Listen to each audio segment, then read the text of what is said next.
Like if I have training, I'm going. It doesn't matter what's going on. If you fail to prepare, you prepare to fail.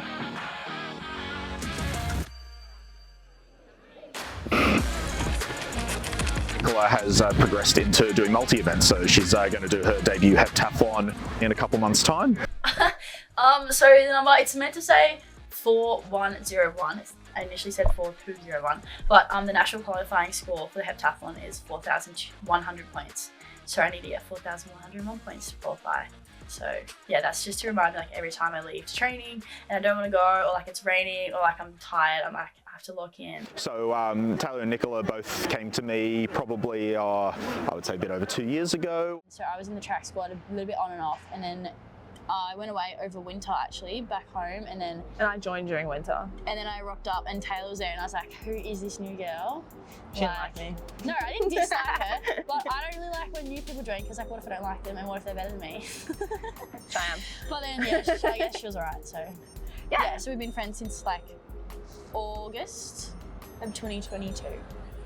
Yay, ready some shot first.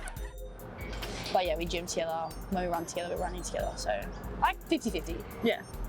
Yeah. Like we're at the point where if I'm somewhere and she's not, they're like, where's the other one?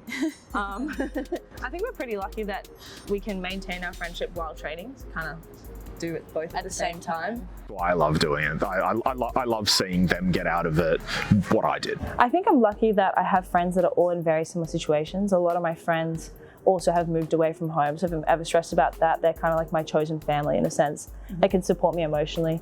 In terms of uni, I think if I get stressed with that, I just need to sit down, write a list and do it. There's nothing really else you can do to get better with that kind of stress. At home, we have an athletics culture, but it's not very big, so I never would have been able to like properly find good coaches and facilities. And also we don't have any good universities, and my siblings all went to like big universities, UNSW, Melbourne, uni, so I wouldn't make sense for me to go to uni at home. So I decided to go to Sydney Uni, and it just happened to be that we have quite possibly the best athletics club in the country, so it was just really lucky how that all worked out. So my short-term goals is definitely to stay healthy and to qualify for nationals. I actually am yet to compete in a heptathlon. My first one's coming up in a couple of months. Do a heptathlon, qualify for nationals, run at nationals, and then we'll see where it goes from there. Injury adversity, I mean, I've been there. I had years and years off with hamstring issues. I had to retire early because of my own back issues. So I know what it's like to have a body that doesn't function at 100%.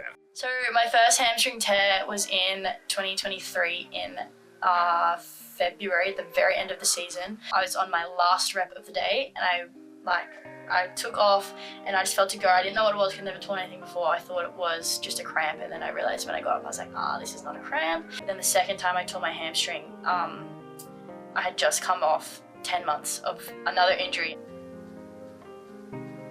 And even though I was in pain, I did break down emotionally, because I was like, oh my God, I have to do all that again. That was much, much worse emotionally for me, but came back from it, retore it again, and I still have a little bit of PTSD, so I still get a little bit scared when I run. I'm slowly getting over it. I have had a few training sessions where I've had panic attacks, just because I feel really stressed, and I'm like, oh my God, it's gonna happen again, I'm gonna have to go do all that recovery again. But for the most part, I'm over that.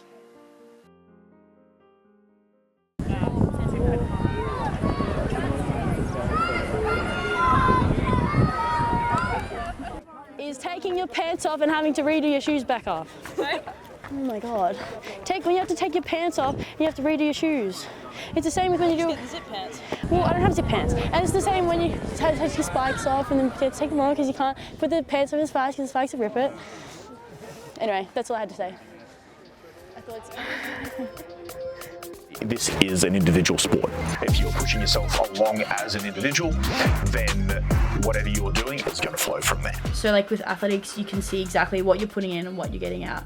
And in a way that makes it satisfying to see you get results, but it also means that you're always unsatisfied, because like, you know, you run a PB, you're like, oh, I could have fixed this and this, like I could do that better. And every single time you're thinking like, I could go faster and faster.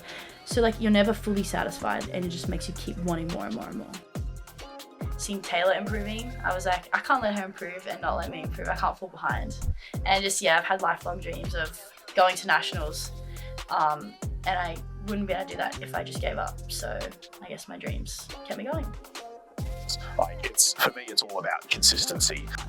You know, everyone before you's done it. You'll be able to figure it out. You will be fine. You just have to do it.